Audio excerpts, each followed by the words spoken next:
on part one, I kind of took you through how I got started, kind of my upbringing. And if you haven't seen it, here it is right here. Go check it out first, because otherwise this one's not going to make sense. So, like I said, I was real busy doing school and metal buildings. So I decided, you know what, I'm going to quit. So I quit school. Then I started doing metal buildings and ranching with my dad full time. Things were going really good. I was building the metal buildings better. I don't know how else to say it. I was doing a really good job because I knew that's what would get me anywhere if I did a good job, right? So word of mouth started spreading, and I had a lot of help from Wayne over at WD Metal Buildings. He is the one that really taught me about metal buildings, right? I would call him up and say, hey, man, I got to do this, I got to do that. And he would say, well, this is how you do it. I would do it this way, that way, all that good stuff. So that's how I got started. So he was huge help to me. So started getting real busy doing metal buildings. And I had a customer say, hey, I want you to do a metal building for me. It's a horse barn. He wanted, it was like a 40 by 60 or something like that. And he wanted part of it to be enclosed. That's where he was going to keep his feed and a work table and things like that. And then it was going to be elevated. And in the back, that's where his horses were going to be kept. And then he would simply open the door, feed his horses, and be done, right? So the rest of it was going to be, had a covered roof on it, almost like a carport. And that's where he was going to keep his horse trailer. I said, no problem, we can do it. He said, I said, just get your concrete guy, and whenever you guys are ready, I'll come and do the metal building. He said, no, I don't have time for that. I want you to do the slab as well. So I said, fine. So I contacted a local concrete guy that I knew, and he said, oh yeah, we can do the concrete for you, no problem.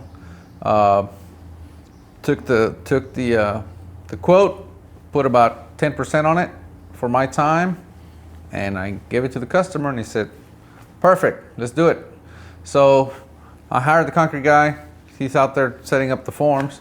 And I said, what is your diagonal? And he says, what do you mean? I said, well, your diagonal. He said, well, I don't know, but all we got to look for is that they match. I said, well, that doesn't mean it's square. I said, you know, Pythagorean's theorem, a squared plus b squared equals c squared. And he said, I don't know what that is. And I said, well, that's how we ensure that it's square. And he said, no, you don't need any of that. So I checked it. Sure enough, it wasn't square. So I made them squared up. And that was our first little hiccup, you know, because I realized, well, they're not being super particular about making sure this thing is perfect, right? Now, why was that so important to me was because the walls are no problem, but when you go to put the roof on, if the slab is not square, the roof is not going to track perfectly. You know, the edges are not going to be perfectly square or straight. So obviously, it mattered a lot to me. Also, when I asked them about level, you know, then they try to get it within a 1/4 inch, but they always end up getting it within 1/2 inch or worse. So I made them get it within 1/8 of an inch. Well, we already had another problem there, right? So these guys were getting really sick of me telling them how to do something, especially because I had never done it before, right? I'd never done concrete before.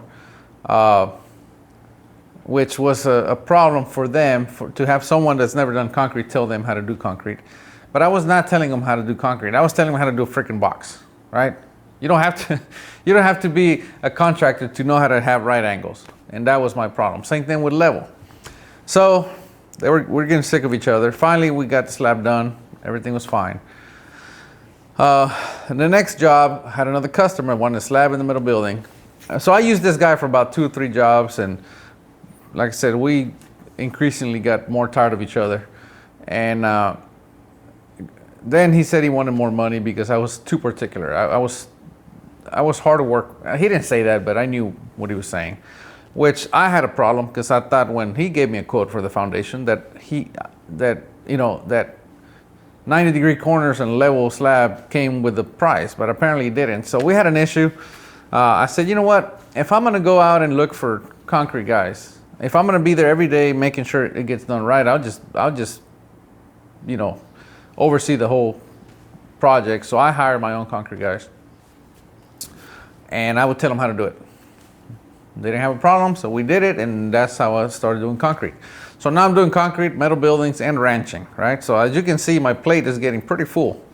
I finally had to tell Dad, I said, look, I can't do this ranching thing anymore. It just, because ranching, there is no breaks, there's no weekends, there's no holidays. Ranching, those cows have to eat. So I finally told Dad, I said, I can't do this anymore. And he said, fine, no problem. So, I started doing construction full time. I got way too busy, so I called Wayne over at WD Metal Building and said, hey, my hands are super full right now. Can you help me put this building up? I said, yeah, no problem. So he came out there with his crew, and man, they threw this building up in no time. And I was like, yes. And of course, we were already building the same way because, like I said, Wayne was helping me with everything. So I was building it the way they would build a metal building, right? So we had no issues. He came, put it up. When they got another job, and I said, man, I need your help again. And he finally said, why don't we do this? He says, people are calling you for metal buildings and slabs. You don't have the time. He goes, you call me for the metal building. He goes, why don't we do this? Whenever they call you for a metal building, you tell them to call me. And whenever they call me for a slab, he goes, I don't do concrete, so I'll tell them to call you. I said, let's do that. So that's what we did. I quit doing metal buildings at the time, and Wayne would tell them anytime anybody needed a concrete slab. And of course, this all happened because they came to build metal buildings on my slabs, right? And they realized, wow, these slabs are pretty nice. They're better than what we're used to. These things are square, they're level.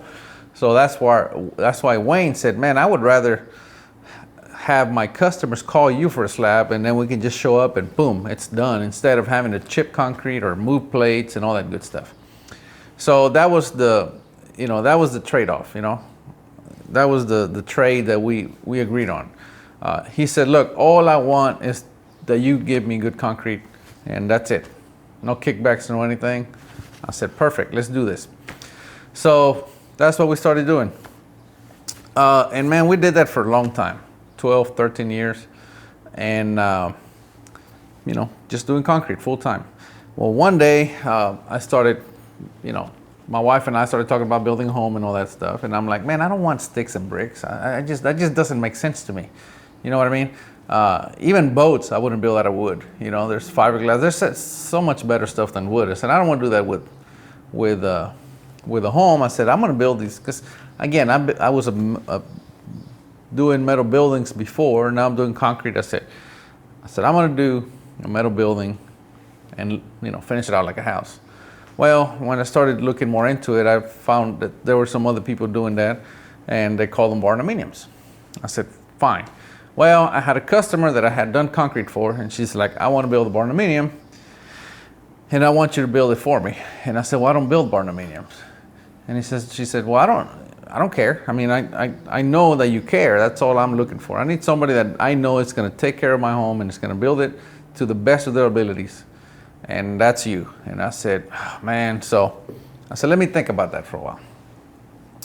Well, I kind of ran that by Wayne, and Wayne's like, well, I've had other people ask me as well if I know any Barndominium builders, At the time, there was a couple guys out there that they were doing them, but they had a terrible reputation.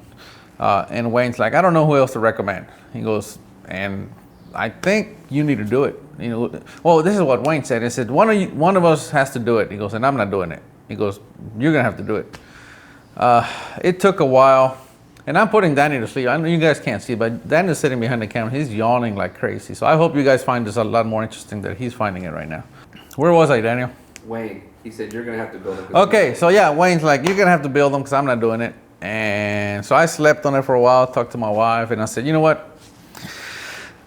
I was already planning on building my home, so I already had the contacts. And I'd been in construction for about 15 years by now, and I'm like, okay, let's try it. So I talked to the customer. I said, look, I've never done a metal building or a Barndominium before, but I will do the best I can. And she said, that's all I asked for. So boom, I gave her a quote. She said, let's do it.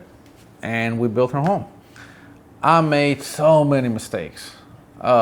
I mean, now they seem like devastating mistakes, but now that I look back at it, it was just the mistakes I was making was because I was building it with common knowledge of construction, building it like anybody else would build a conventional home. That is the absolute worst way to build a barndominium. Okay, if you're going to build a barndominium, do not build it like a conventional home. You're going to get it wrong. So I got it wrong because, you know, the people that I was asking, all the reading I was doing, all the research told me how to do a conventional home. I applied it to barndominiums. It was wrong. Okay, and I can go into detail that some other time. So anyway, built that barndominium. As I was building that barndominium, things were starting to go a little better. Because I had a concrete background and also decorative concrete background, you know, we're doing stained concrete, epoxy jobs, and all that good stuff. I would do our own concrete. Customers loved it. I mean, they were just loving, or that customer loved her floors. She loved everything about it, right? So again, word of mouth started spread.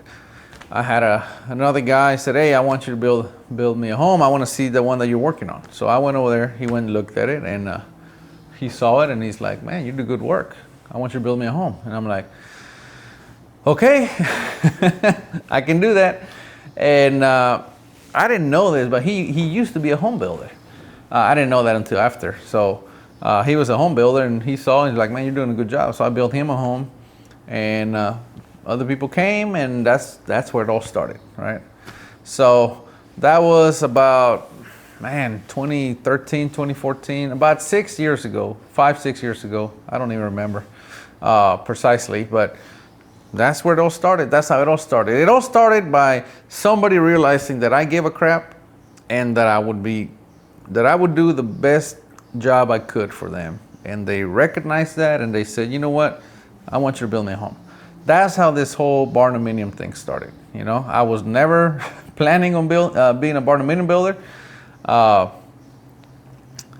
and that's how it began. Like I said, I actually had to be talked into it because I was, and I guess the reason it was hard to talk me into it is because I was so worried about doing the right thing that I was afraid that I wouldn't be able to do it.